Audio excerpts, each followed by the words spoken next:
Welcome to the Human Capital Innovations Podcast, your go-to source for personal, professional, and organizational growth and development.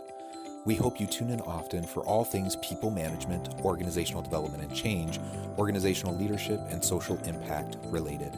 Maximize your personal and organizational potential with Human Capital Innovations Podcast.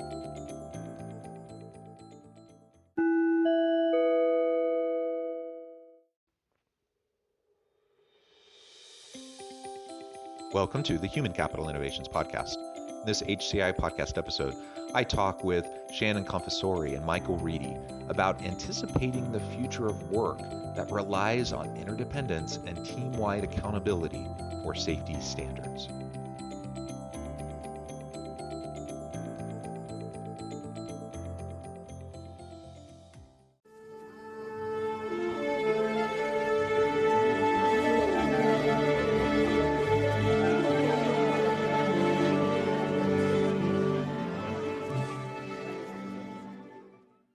Sharon Confessore and Michael Reidy, welcome to the Human Capital Innovations Podcast.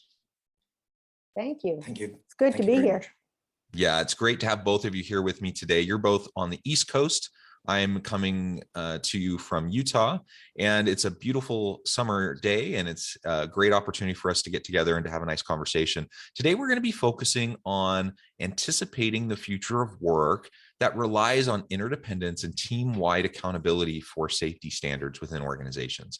I know that's a bit of a mouthful. We'll dissect that a little bit, but the bottom line is things are changing, things are shifting. Certainly, COVID accelerated us into some of the shifts that were already starting to happen, and they're a reality now, and organizations are going to have to increasingly grapple with this. And there's so many different facets of this shifting nature of work and the future of work, but one of those pieces is safety, workplace safety. And how do we do that? So looking at interdependence and team-wide accountability, I think, is a really great focus. And I'm excited to explore that with you today. As we get started, I wanted to share Michael and Sharon's bio with everybody. Michael Reidy is a senior consultant at Abt Associates and former head of the Dublin Institute of Adult Education, has been training teams in safety culture best practices for more than 3 decades. His expertise has supported companies around the world. So many great clients that you've worked with, Michael, and I'm excited to bring your expertise in to this conversation.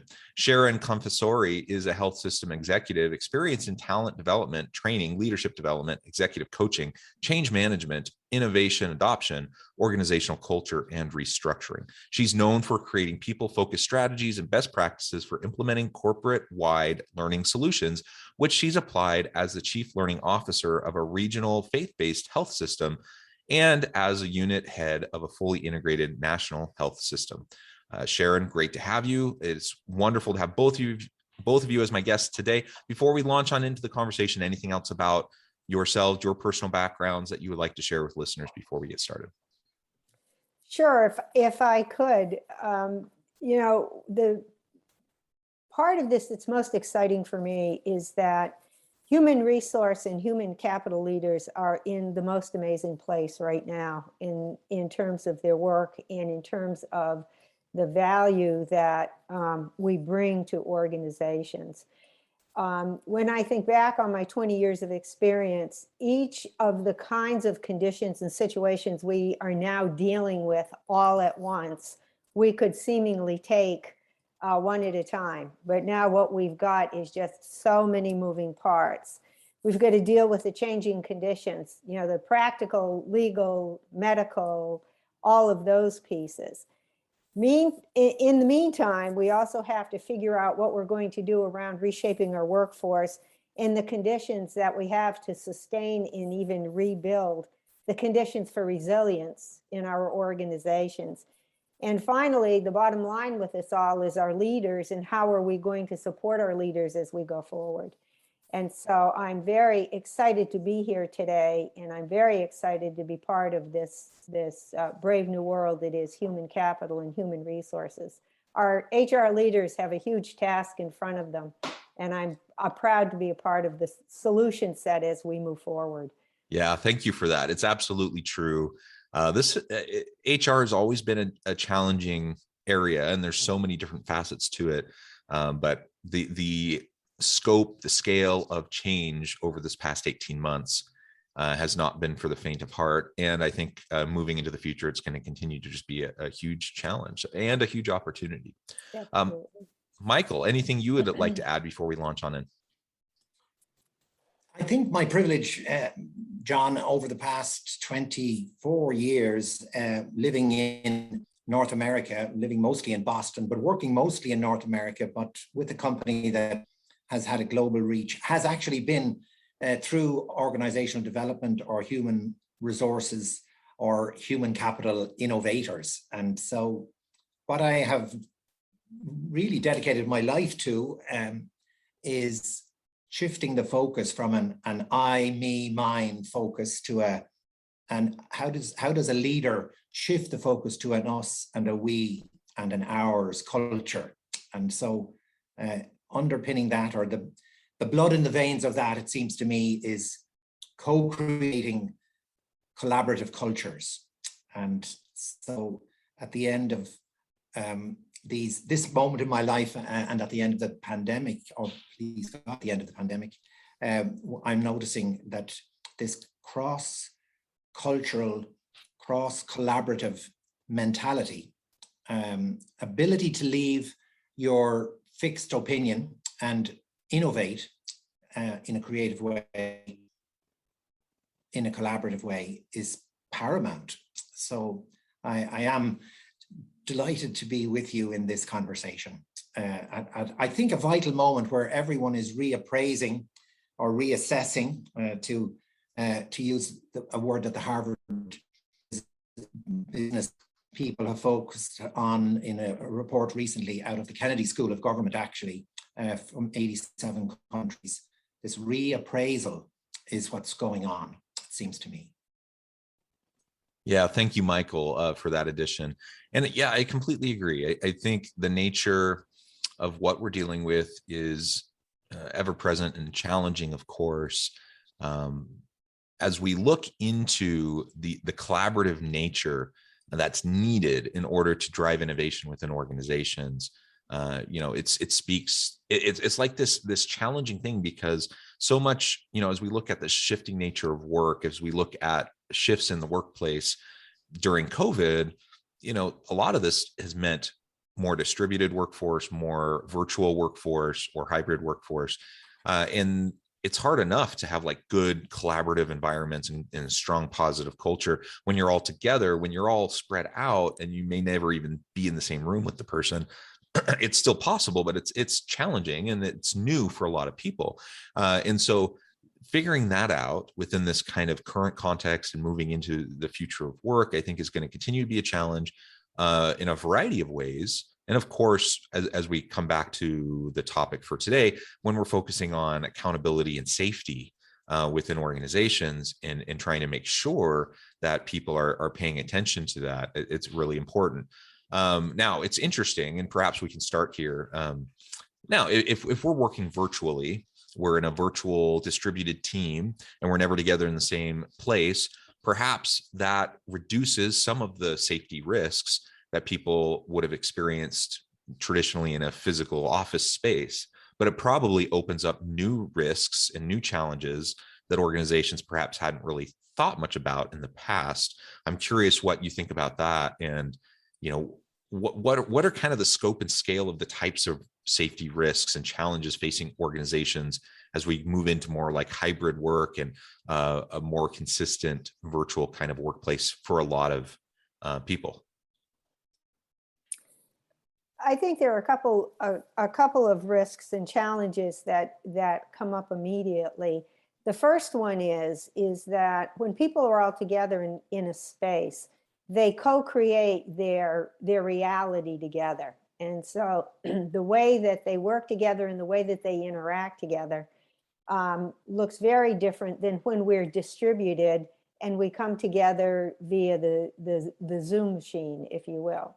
And so I think one of the real challenges for organizations going forward is to pay attention to the fact that while everybody has participated in the pandemic, each of us has had our own experience. And part of what needs to happen before an organization can go forward is for the organization to create their collective story about what the experience was. And I think one of the risks is that if we don't, it's going to be much more difficult to do that as long as the employees are distributed. And it's going to require a huge amount of attention and focus to take the time to say, let's talk about what this experience has been, so we create the organizational level story of our last 15 months so that people can begin to sort of put everything in context. I think until we do that, it's going to be very difficult to move on to the future and take everybody with us. Michael? Yeah, thank you. Michael. I think it's really interesting, the moment we're in. As Sharon has said, we're in a moment where many have experienced total distribution. And depending on where you are in the organization in terms of maybe seniority, maybe the kind of work you do, many people are now in the hybrid. They're going in for 2 days. They're going in for 3 days. So there is, it seems to me, a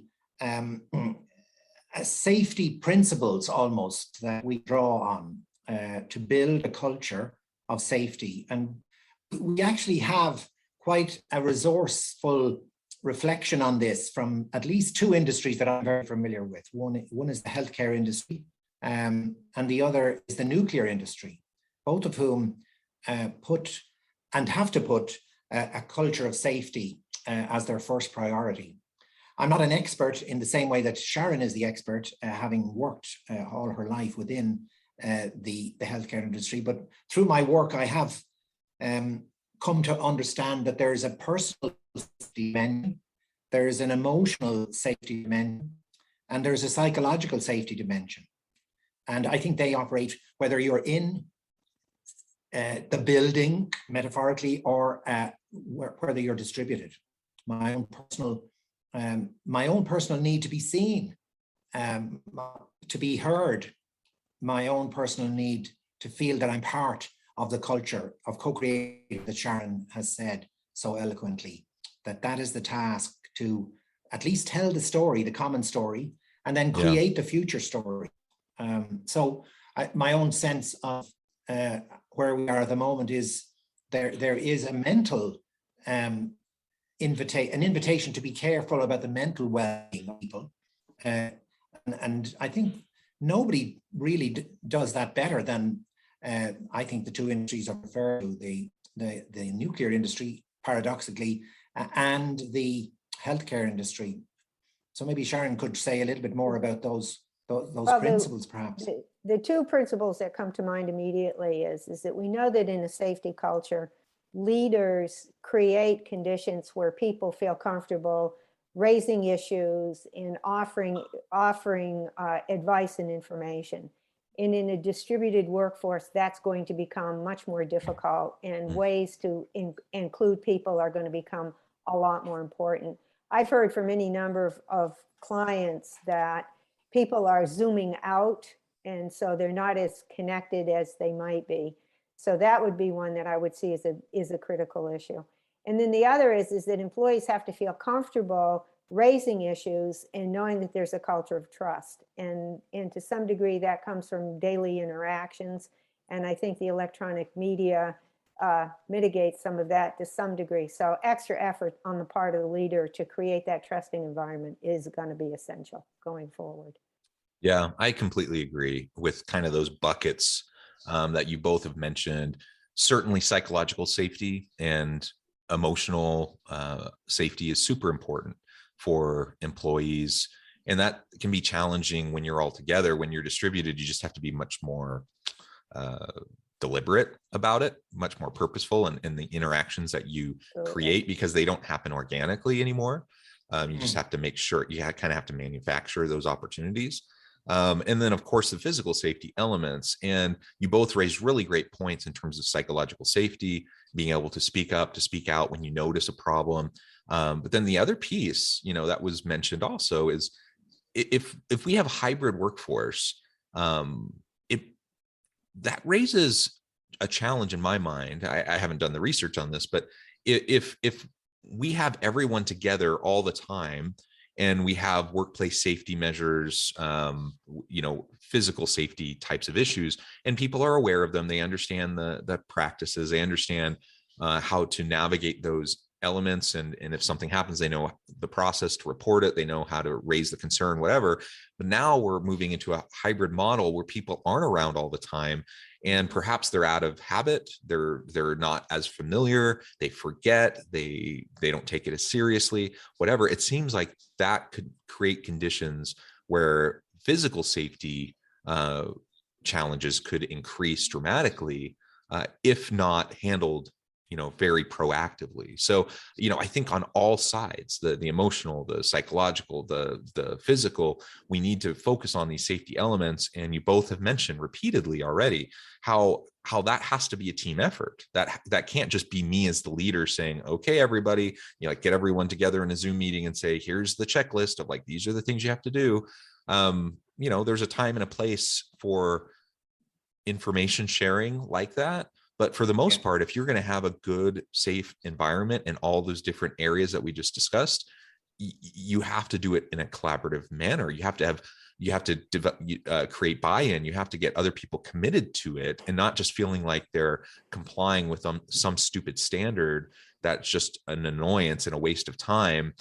Because guess what? When they feel that way, they're going to take shortcuts. They're going to ignore it, and bad things will happen, and people will get hurt in various ways.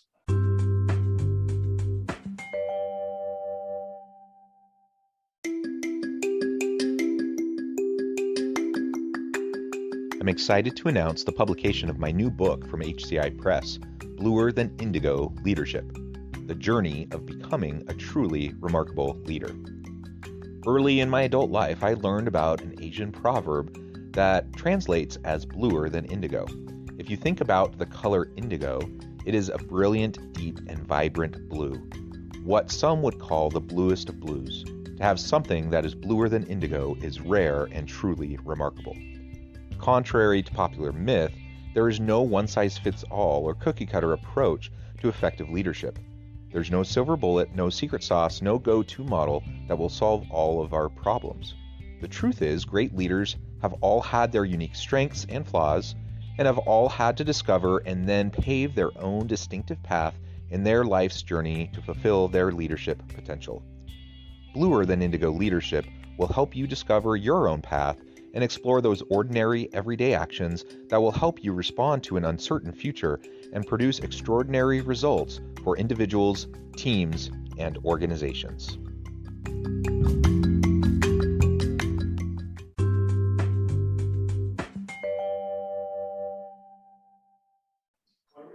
I totally agree. I think there is a moment here of co-creating the working environment anew, and it's territory that we've that's somewhat absolutely new to us, given of our countries throughout the globe. One of the big notions, I would say, to build on what you said, John, is creating the conditions for decision making to be shared or to be distributed. And Sharon has spoken about co-creating the conditions for a number of things, but I would add co-creating the conditions whereby people feel that they can own their part and clear on their invitation to be part of the decision-making process. The leader is not usually best equipped to be the only leader, the only person making decisions, given different levels of expertise, given different environments, different knowledge even. It seems fair to me to say we need a collaborative way of making decisions. And then we need clarity on levels of involvement. I use a phrase sometimes that says that very few parents call their own child ugly as applied to decision making. If you can create the culture where people make their own, they know they've made the decision with others, they have a different ownership of it. And that applies to the environment. I think it implies to the actual work we're doing. It involves, of course, the safety What are the decisions we're going to make about keeping ourselves safe, whether we're in work in person or whether we're in work digitally or from a distance? Yeah, excellent. Sharon, anything you'd like to add to that? A couple things. One is that to validate sort of our collective thinking about this, McKinsey recently released a piece on the organizations that have made big strides during the pandemic. And they talk about what the conditions were in place for these organizations. And first and foremost was pushing down decision-making responsibility. And interestingly, focusing on team building activities and team effectiveness activities is part of that. And what they found was those organizations that went back to how is our team working together, leaders focusing on very clear goals and strategy, and then leaving the decision-making to the people closest to the action or the outcome, were way ahead of their colleagues who failed to do that. So the collaborative decision-making is clearly an important piece of that work. I would say another critical piece to that work is around building a listening culture. So we talk about, in a safety culture, leaders listen and they do walk-arounds. But to be truly effective, listening also involves asking very good questions. And we talk a lot about the difference between advocacy and inquiry. Inquiry is when you ask a neutral question with an eye towards hearing what everyone has to say, as opposed to advocacy, which of course is where you lead with your opinion and then open up the conversation, which, as we all know, is not the most effective way to get the best and the most open feedback. I think one of the challenges going forward, short-term in particular, but even long-term, as leaders are pushed to manage multiple new conditions and situations that they're in for the first time, that the tendency will be to lean toward advocacy versus inquiry. And it's an opportune moment to emphasize the inquiry. Even as a leader, you just want decisions made so you can move forward. So there's going to be a very interesting opportunity, I think, for human resource leaders, business partners, to emphasize this need to inquire and balance the advocacy as they're coaching their leaders going forward. Yeah, I think that's great. And this really raises, part of the initial point of this conversation, I think, which is that shared accountability for this kind of safety culture, the safety environment. And so everything that you're both saying is absolutely key pillars of creating that shared accountability structure. And I think, when we empower people to make decisions, when we listen to the feedback that they have, when we give them ownership over the implementation and such, when they feel buy-in to that, another, extension of that is now there's going to be greater levels of shared accountability, mutual accountability, and trust between parties. Whereas if you don't do it that way, and the McKinsey report that you refer to is a great example, highlighting examples of where it's working really well and where companies are lagging. When you don't do it that way, it's the classic kind of compliance versus commitment culture within organizations. We see it all the time and manifesting in a lot of different ways. Safety is just one more example. When you have top-down edicts to your people, it's fear-based largely, even if that's not your intention as a leader. It's perceived as fear-based, like punitive. If you don't do this, you're in trouble. And that can drive compliance with the rule, the policy, whatever. But if you want commitment from people, you want buy-in, you want engagement, you want them to proactively try to do those things, the commitment, which is long-term and sustainable, that only comes through the empowerment approach, the empowerment culture that we've been talking about. And then they hold each other mutually accountable because they were all part of the process of coming up with those standards and understanding what their responsibilities were. Yes. I agree. I will add, however, that there is a learning process involved in being able for that to occur. And we tend to think of the leader as the one who needs to empower people to do that, and that's absolutely true. So a critical function of a learning unit in an organization, or the HR team in the organization, is to help the leader become more capable in doing those things. But the other piece of it is that the people who are part of the team need to be ready to take on that responsibility. Because, you know, as we started the conversation, with decision-making authority comes decision-making responsibility. And so there's a whole learning process that needs to happen here in the building of mutual trust that needs to occur. So as the leader says, I'm going to involve you in the process of decision-making, let's say, you've got to work the team through a process to understand and build up to conditions that make it work. So when Michael talks about this idea of levels of decision making, you know, there are tools that we can use that say, let's start off, let's talk about decisions, let's talk about levels of decision making. How willing am I, a leader, to give up this big or this amount of authority, or can I work into it step by step? And when is my team ready to take on the big decisions? Because to go from 0 to 60 in 2 decisions will be a very interesting outcome as they go forward. And again, I think this is a real opportunity for HR and HCI leaders to understand how you can develop this capability in an organization, because in fact it can be taught. To build a little on it, I think I love the emphasis on accountability and shared accountability, as you said, John.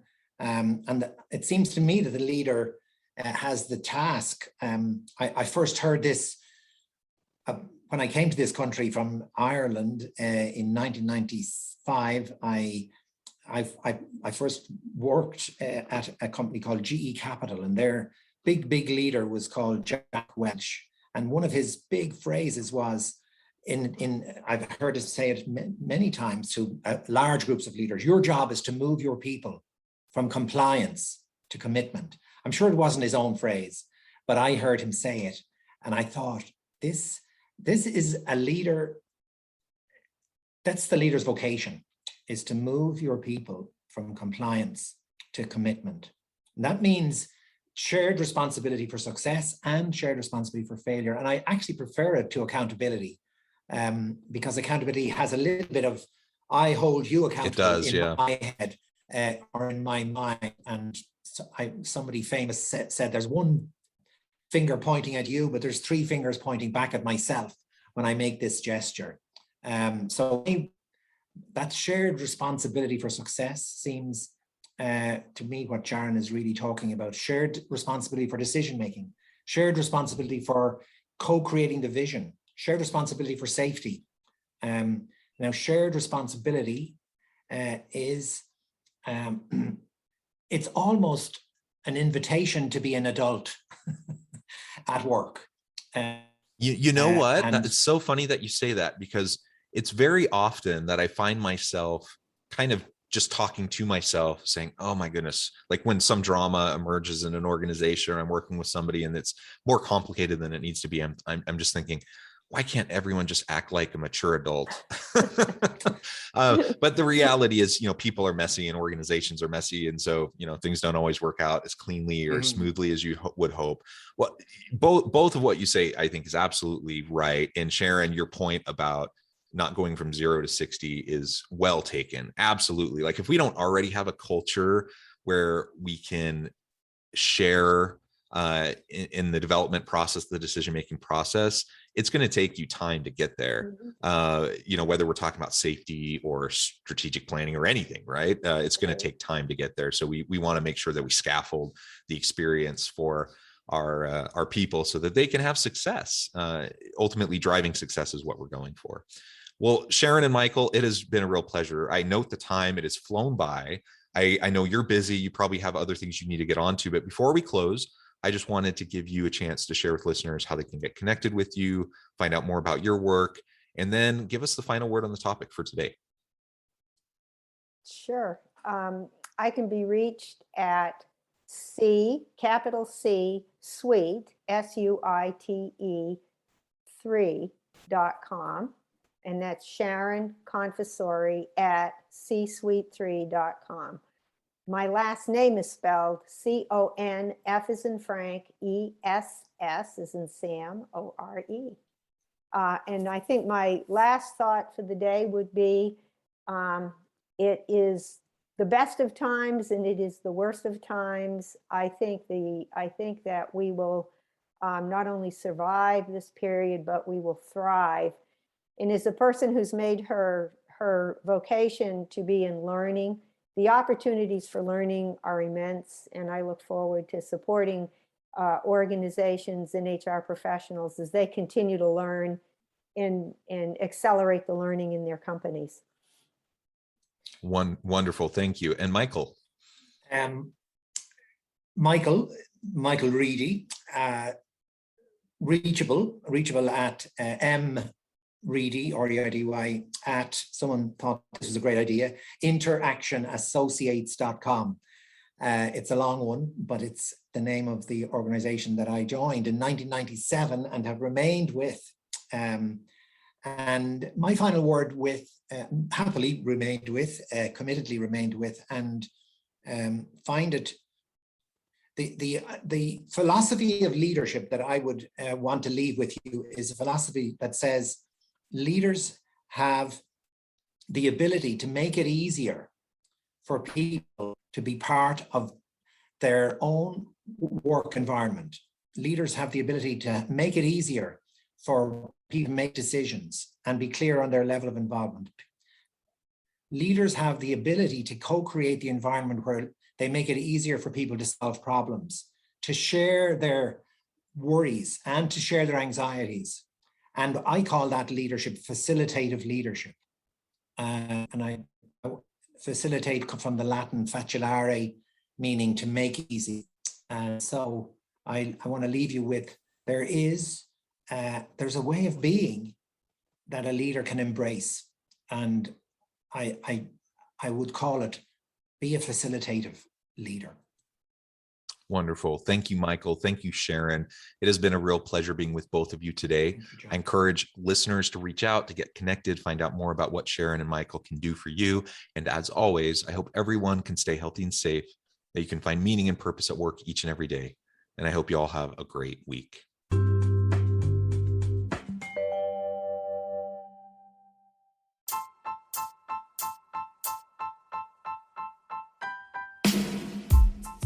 The alchemy of truly remarkable leadership. Ordinary, everyday actions that produce extraordinary results. Consider how the nature of work has shifted over the past 50 years. With increased globalization, rapid technological advancement, and the shift in economic composition, the average job of today looks very different than the average job of 50 years ago. What will the jobs and organizations of tomorrow look like? Moreover, what does this all mean for organizational leaders? What are the core competencies and capabilities of organizations and their leadership that are prepared for continued disruption and geopolitical and socioeconomic shifts? Regardless of what the future holds, increasingly, leaders need to be socially minded, data-driven, decisive, champions of talent, and disruptors of the traditional notions of leadership, teams, organizations, and work. The alchemy of truly remarkable leadership will help you to explore your own leadership competencies and capabilities and consider ways to apply and implement them into your workplace and personal life.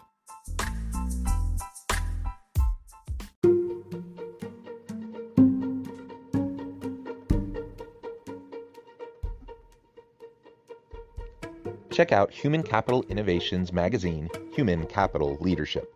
Human Capital Leadership is a free, interactive e-magazine with the mission to help individuals, leaders, and organizations find innovative approaches to maximize their human capital potential.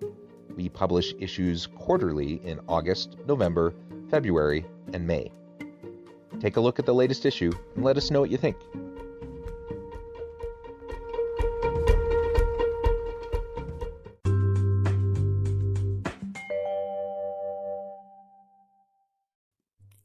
Thanks again for joining us for this episode of the Human Capital Innovations Podcast. I hope you stay healthy and safe and that you have a great week.